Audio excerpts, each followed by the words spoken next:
Welcome back students. Previous lecture में हमने cover किया है सिलेबस ऑफ एथिक्स और उसको मैंने आपको 2 लेक्चर्स में कंप्लीट कराया था। तो अब आपको इसके सिलेबस को समझने में कोई प्रॉब्लम नहीं होगी।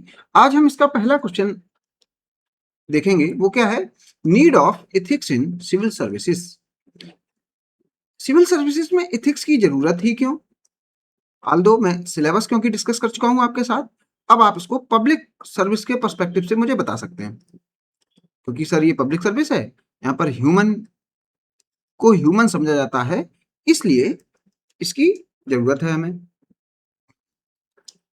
अब यहां पर मैंने क्या लिखा है, आपका जो इंटेलिजेंस है वो तो चेक हो जाता है पॉलिटी, हिस्ट्री, ज्योग्राफी में, जैसे जीएस पेपर 1, 2 एंड 3।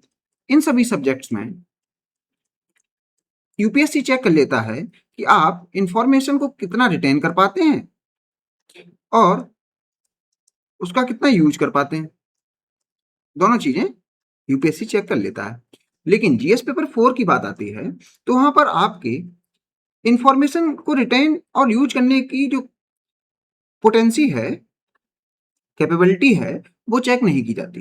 वो यहाँ पर चेक किया जाता है आपकी गुडनेस, आपके अंदर क्या वर्च्यूज है।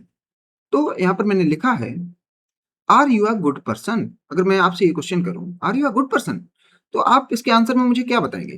क्या आप ये बताएंगे yes sir I am a good person because I have some degrees, a work experience, a job of a handsome salary. तो ये सब अगर आप मुझे अपना गुड पर्सन होने के बारे में बताएंगे तो शायद आप गलत बता रहे हैं। इसलिए हमें जरूरत पड़ती है एथिक्स की। एथिक्स में हम लोग जानते हैं अबाउट गुडनेस। वास्तव में होती क्या है गुडनेस? आप सक्सेसफुल इंसान तो हो सकते हैं, सक्सेसफुल ह्यूमन बीइंग हो सकते हैं, लेकिन शायद गुड पर्सन ना हो। यहाँ पर मैंने एक केस स्टडी लिखी है जो मेरे टीचर ने मुझे बताई थी, तो मैंने इनको यहाँ पर लिख रखा है। ये कहानी है एक यूपीएससी सीएससी एस्पायरेंट की, जो टॉपर रहा through out in his school days, और उसने यूपीएससी क्रैक की अंडर 100। ठीक है, अब अंडर 100 रैंक आने के बाद भी वो क्या करता है, एक टूर पर ले जाया जाता है, ट्रेनिंग प्रोग्राम पर।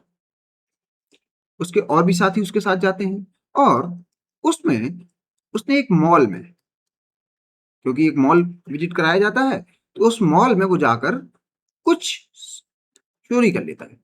अब समझिए, एक यूपीएससी क्रैक्ड पर्सन है और अंडर 100 जिसकी रैंक है, तो क्या उसे चोर कहना ठीक होगा?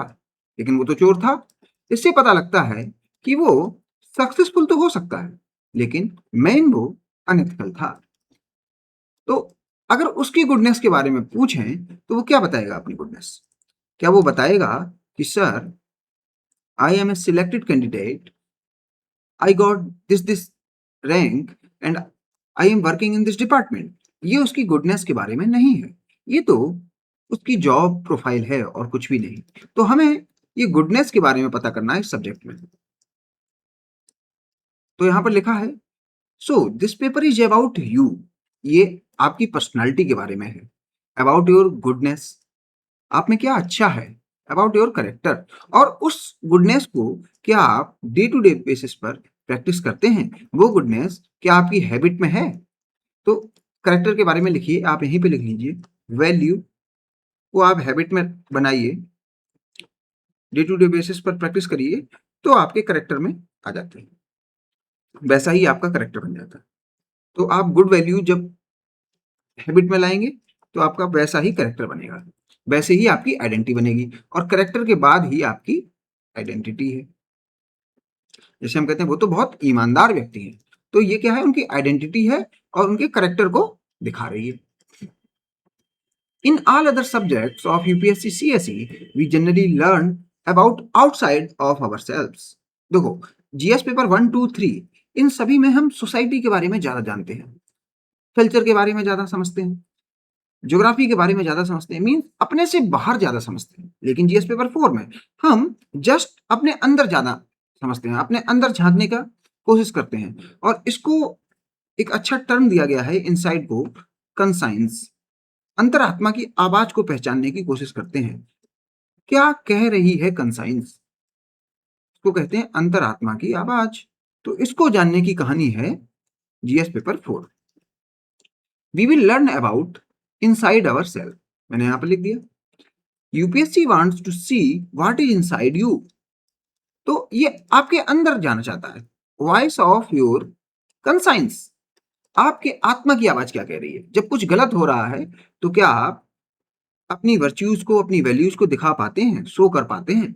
Your character qualities, your value systems, इन सब चीजों को यूपीएससी टेस्ट करना चाहता है।